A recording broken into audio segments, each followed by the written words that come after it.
हाय सभी को मेरा नमस्कार। आज का हमारा टॉपिक है आयत। इसको इंग्लिश में बोलते हैं रेक्टेंगल। रेक्टेंगल होता क्या है? जिसकी आमने सामने की भुजाएं समान हो, आयत या रेक्टेंगल कहलाता है। इसका फॉर्मूला देख लेते हैं। आयत का क्षेत्रफल होता है लंबाई गुणा चौड़ाई। लंबाई को हम L से डिनोट करेंगे, चौड़ाई को B से। वहीं आयत का पैरामीटर होता है सभी भुजाओं का योगफल। तो सभी भुजाएं कौन सी? आमने सामने की दो भुजा LL और चौड़ाई की दो भुजाएं B और B। तो कितना हो गया? 2L plus 2B। फाइनली इसका फॉर्मूला निकल कर आएगा 2 ब्रैकेट में L प्लस B। आपको बस ये याद रखना है कि पैरामीटर जो होता है, किसी का भी पैरामीटर सभी भुजाओं का योगफल होता है। तो सभी भुजाओं को जोड़कर आप पैरामीटर का फॉर्मूला निकाल सकते हैं या बना सकते हैं। वहीं आयत का विकर्ण, जिसको हम D से डिनोट करते हैं, वह होता है L square plus B square under root में। अब ये किस प्रकार से आया, ये मैं आपको बता देता हूं। ये देखिएगा डायग्राम में, यहां पर आपको एक आयत बना हुआ दिखाई दे रहा है। इसकी आमने सामने की जो दो भुजाएं हैं, ये हैं हमारी लंबाई यानी कि L। यहां पर हमने चौड़ाई ली हुई है, तो इसको B से डिनोट किया, तो इसके सामने वाली भुजा भी B होगी। तो ये जो दो भुजाएं हैं ये आपस में बराबर होंगी, और यहां पर ये दो भुजाएं आपस में बराबर होंगी। और B और D पर जो पड़ने वाला ये विकर्ण है, इसको हम D से डिनोट करते हैं। अच्छा, अब यहां पर आप देख रहे होंगे DBC। DBC जो ये बन रहा है कोण, ये एक समकोण त्रिभुज का आकार बन रहा है। देखिएगा ढंग से। DBC का जो ये आकार बन रहा है, ये एक समकोण त्रिभुज का आकार बनता दिखाई दे रहा होगा। तो यहां से ही हम इस विकर्ण की वैल्यू निकाल सकते हैं। किसके द्वारा? पाइथागोरस प्रमेय के द्वारा। क्योंकि समकोण त्रिभुज में हम पाइथागोरस प्रमेय लगाते हैं तो उसका कर्ण निकाल लेते हैं। अगर हम विकर्ण को यहाँ पर कर्ण मान लें और पाइथागोरस प्रमेय लगाएं, तो आप देखोगे पाइथागोरस प्रमेय में कर्ण बराबर होता है, कर्ण स्क्वायर बराबर होता है लंब का स्क्वायर प्लस आधार का स्क्वायर। तो यहाँ पर ये आधार का काम करेगा और ये लंब का काम करेगा। तो इसी प्रकार ये जो फॉर्मूला आया है, सेम इसी तरीके से निकल कर आया है। विकर्ण का स्क्वायर बराबर लंब का स्क्वायर प्लस आधार का स्क्वायर। और क्योंकि इसका स्क्वायर हटाया हमने, तो ये अंडर रूट में, ये वैल्यू अंडर रूट में आ गई।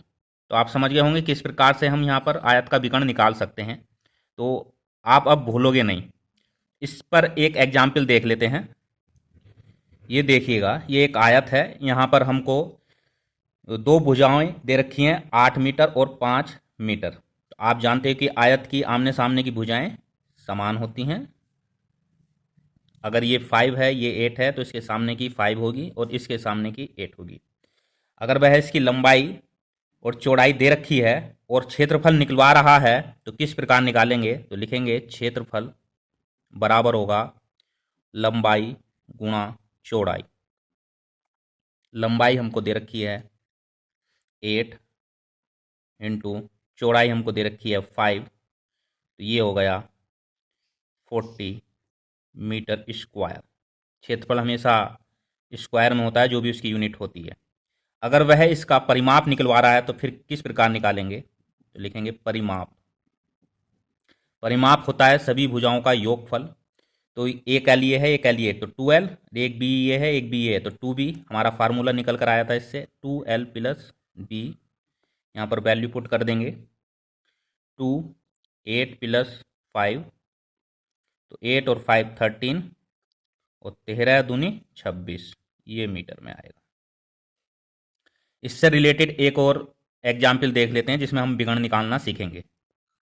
हमारा दूसरा एग्जाम्पल है, एक आयताकार दरी का क्षेत्रफल 120 मीटर स्क्वायर तथा परिमित यानी कि पैरामीटर 46 मीटर है। इसके विकर्ण की लंबाई कितनी है? इसका विकर्ण निकालना है।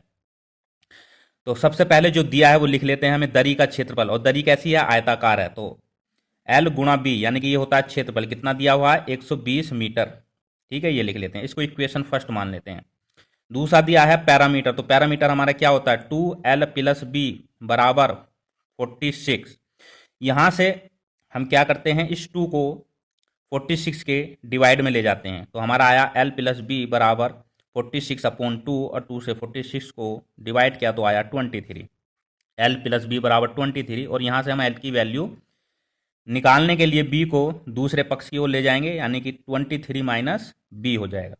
अब ये जो एल हमारा आया, इस एल को हम इक्वेशन फर्स्ट में रख देंगे, यानी कि इस वैल्यू को हम इक्वेशन फर्स्ट में रख देंगे।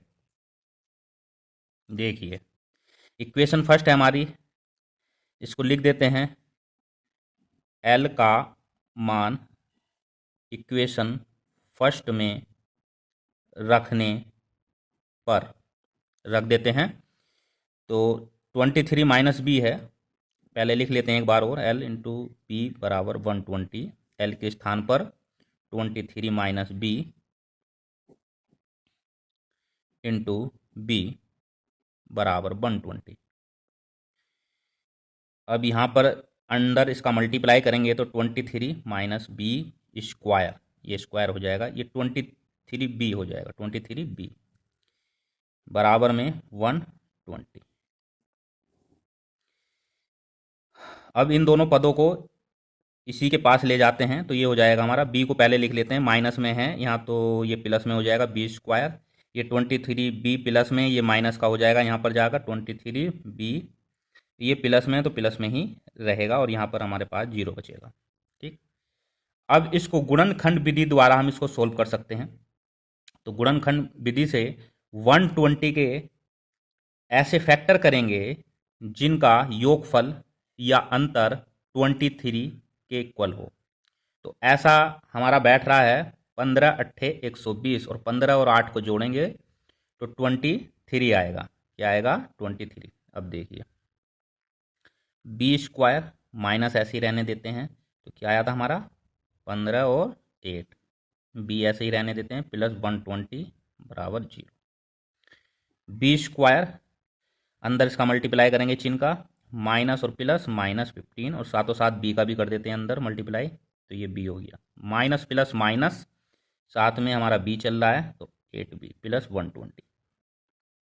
यहाँ से कॉमन ले लेंगे, यहाँ से कॉमन ले लेंगे, यहाँ से क्या कॉमन बैठ रहा है? बी हमारा आया b माइनस 15। यहाँ से क्या कॉमन लेंगे? एक तो हमको अंदर माइनस चिन्ह चाहिए तो माइनस बाहर निकाल लेंगे तो अंदर ऑटोमेटिक माइनस चिन्ह आ जाएगा, तो माइनस बाहर निकाल लेते हैं। दूसरा 8 कॉमन है तो माइनस माइनस प्लस हो गया, 8 से 8 कट गया, b माइनस और प्लस माइनस और 8 से 120 को काटा तो 15। यहाँ से फिर से b माइनस 15 कॉमन दिखाई दे रहा है तो b माइनस 15 बाहर आया तो यहाँ पर बचा b और माइनस का 8 बराबर 0। तो यहाँ से हमको b की दो वैल्यू प्राप्त होती हुई दिखाई दे रही हैं, b बराबर 15 अगर इसको इधर ले जाएं 0 के पास, और b बराबर 8 इसको इधर ले जाएं। तो कोई सी भी एक वैल्यू मान लेंगे, कोई सी भी एक वैल्यू हम b की मान लेंगे। मान लो हमने b की वैल्यू 8 मानी तो इस वैल्यू को हम पुट कर देंगे इक्वेशन फर्स्ट में। इक्वेशन फर्स्ट हमारी क्या थी? l इंटू बी इक्वल में 120, तो इसमें इस वैल्यू को पुट कर देंगे। देखिएगा b का मान इक्वेशन फर्स्ट में रखने पर रख देते हैं। यह वैल्यू भी रख सकते हैं और यह वैल्यू भी रख सकते हैं। अगर ये वाली वैल्यू रखेंगे तो ऑटोमेटिक जो दूसरी वैल्यू 15 आएगी हमारी, अगर ये वाली वैल्यू रखेंगे तो ऑटोमेटिक दूसरी वैल्यू वहाँ पर हमारी 8 आएगी। अभी देखिएगा आप, तो l इंटू बी बराबर 120, बी की वैल्यू हम रखेंगे l इंटू 8 120, तो l बराबर 120/8 और ये डिवाइड किया तो आ गया 50। तो हमारा जो l निकल कर आया वह है 15, b हमारा कितना था? 8। तो दोनों ही वैल्यू हमारी आ गई, ये मीटर में आएंगी क्योंकि मीटर दिया हुआ था। ये दोनों वैल्यू हमारी आ गई। अब हमको क्या रहा है? वह निकलवा रहा है विकर्ण। तो विकर्ण का फॉर्मूला क्या लिखवाया था मैंने? d बराबर मैंने लिखवाया था आपको, d बराबर मैंने लिखवाया था आपको l square plus B square under root में।